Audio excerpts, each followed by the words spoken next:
Hello friends and fellow gamers, MKxJUMP here, and today we're going to be hopping into Idle Heroes to check out this week's event.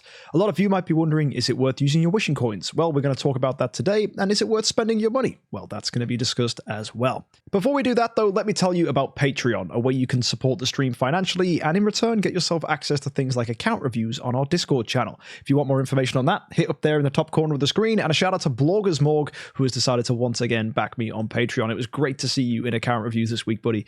Very nice. Also, guys, little fun fact, we have a new Idle Heroes 10-Star Cup tournament dropping this weekend, so keep your eyes peeled for when that goes live. More information to come in the community section of YouTube, and yeah, just keep up to date with future live streams, and the tournament should be pretty fun. We've banned Rogan and Holmes Young, so bit of a mix-up expected. Very exciting. Anyway, let's go ahead and check out this week's event for Idle Heroes.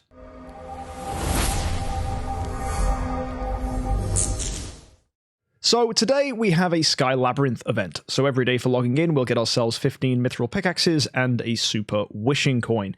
Now, super wishing coins can be used as part of the new monthly event, where by using 50 of them, you go and get yourself pretty good rewards, actually. It's a lot of gold, you get some cores, you get soul symbols. This is a really, really nice update, but I wouldn't worry too much about, anything else. It's just basically what they're used for. You don't have to save them for anything, so just spin them out, get that stuff done. Happy days. Now, this week, of course, it's Sky Labyrinth, so we have our usual Sky Labyrinth packages, giving you double the amount of gems compared to the VIP XP cost, and as well, you have mithril pickaxes and wishing coins, all very normal. As well, you can buy these for story gems if you want.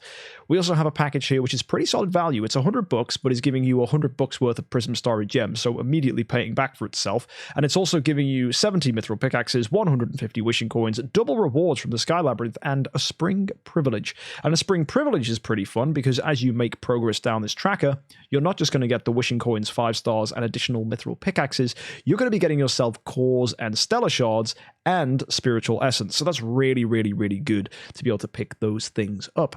Big fan of these style of packages, especially when they give you Prism Starry gems as well.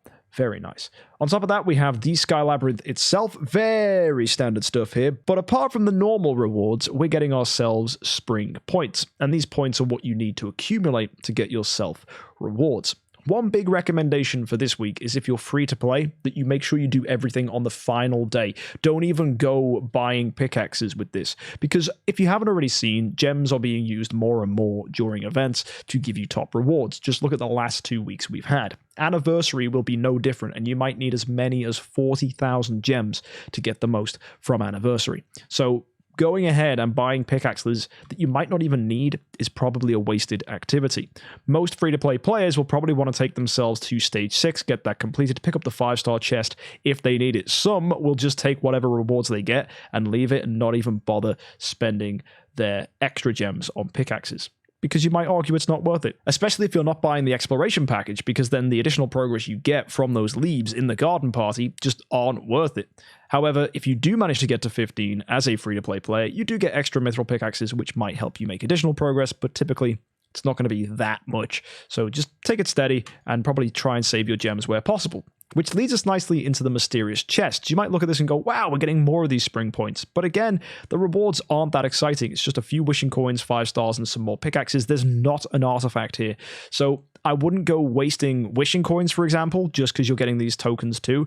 Not worth it. More on this later. But the mysterious chests just aren't worth it in addition. Like, you're spending so many gems just to pick up what is typically like okay stuff, but gems are really needed for much better things these days. Yes, these scrolls are worth it. Yes, if you want to squeeze of the profit orbs, they're worth it. And some of the other stuff might be attractive too. And if you're really new, you could argue the imminent chest and the guild coins are really, really good. But I know a lot of players who no longer buy that 8k chest because it's just too much. 4,000 if you're a budget player is way too much for this dust, because as a budget player, it's really easy to accumulate dust because your progress is slower, so you get way more dust build up on the account. So that's not even a problem for you guys. So really, I would just be steady and patient and maybe only consider buying the first 2. However, if you are a big spender, then maybe you do want to go ahead and get more and more of these leaves, because that will transfer into a bunch of Cores of Transcendence, Stellar Shards, and additional rewards in the Garden Party. So just be wise and just keep, obviously, your gem count at a sensible level. And don't overextend. And that leads us into the Wishing Fountain quite nicely, because there's no artifact here. There are events that exist where using wishing coins actually will get you a special currency, just like this week, and there'll be a tracker just like here, but an artifact will show up or sublimation will show up as one of the rewards. That's not the case with this week. We are looking at something that is just giving us tiny, minuscule bonuses that really only reward spenders. This is actually good news for free-to-play players because that means you can safely ignore this event without feeling like you're missing out on anything. It's just a reason for you guys to stop, wait, save your wishing coins, and it just results in you guys having a bigger pile of wishing coins for when eventually they do give us something good. Garuda's not worth spinning for, even if you're a new player, and just be patient, wait it out. Don't use any wishing coins this week. And all in all, that just brings us to the whole event. It's just a very standard Sky Labyrinth event with a little extra bit of a spender mechanic here that might push your progress further and might get you some good stuff, but unless you're willing to spend $100, it's not that exciting.